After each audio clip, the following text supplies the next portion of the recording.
Okay, welcome back to another episode of Third and 23. I'm your host, Alex, here to talk Miami at Louisville as we kick off what would be this week 7 of the college football season. So, before we get into it, I was 8-1 in my last 9 going into this past weekend, and all good things they come to an end. Went 1-4, rough weekend, at least record wise. Though we were about a whisker away from going 5-0, so it's all is not lost to me. I mean, and there's no moral victories in gambling, right? Pitt, Pitt laid the 3. Pitt is dominating Cal. Eli Holstein throws some garbage interception in the end zone to prevent them from completely taking over that game. Led the Cal comeback. Pitt won by 2, but we still don't cover in that game. LSU game, LSU Ole Miss. Now I said I was taking Ole Miss because I was waiting on Trey Harris to play. I found out Saturday morning, so I did the video on Ole Miss.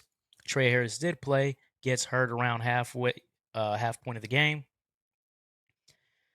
Ole Miss offense bogs down. They're still up 7 on the final drive of the game, and LSU's converting fourth and longs and third and longs. I mean, we lose that game.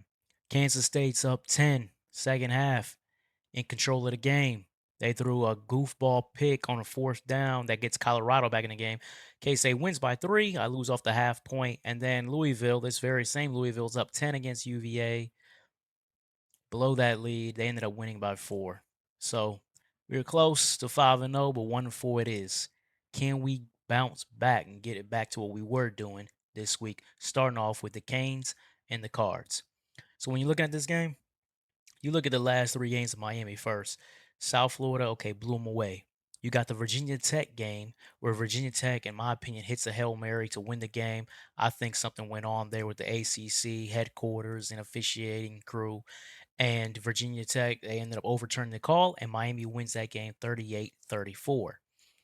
They turn around the next week and go across the country to Cal, a game they're down 35-10. They come back and win that game 39-38.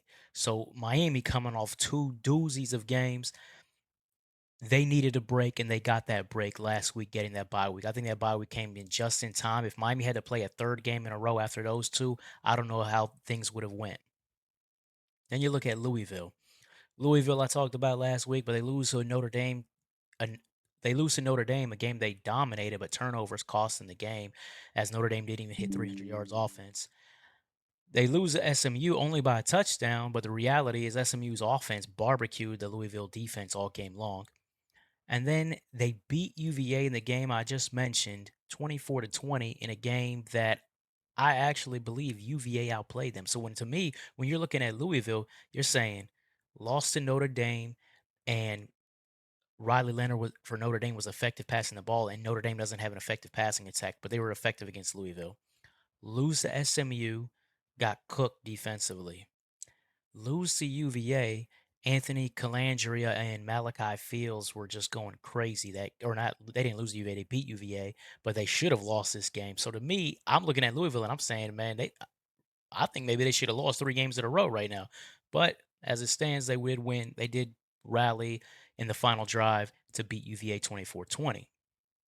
When you're looking at the stats of this game and how they compare to each other, Miami's the number 1 ranked passing team in the country at 400 yards a game. Cam Ward has been a machine all season, can't be stopped. Definitely top 3 in the Heisman chase at right now. Going against the Louisville pass defense that I just discussed, 216 yards per game, 70th in the country. And if you got an offense, a passing game, like for example SMU has, you're going to put up some yards. Miami has that and some. So I'm expecting Jacoby George, Restrepo, Arroyo at tight end. I'm expecting these guys to really get loose. Will they have that balance offensively?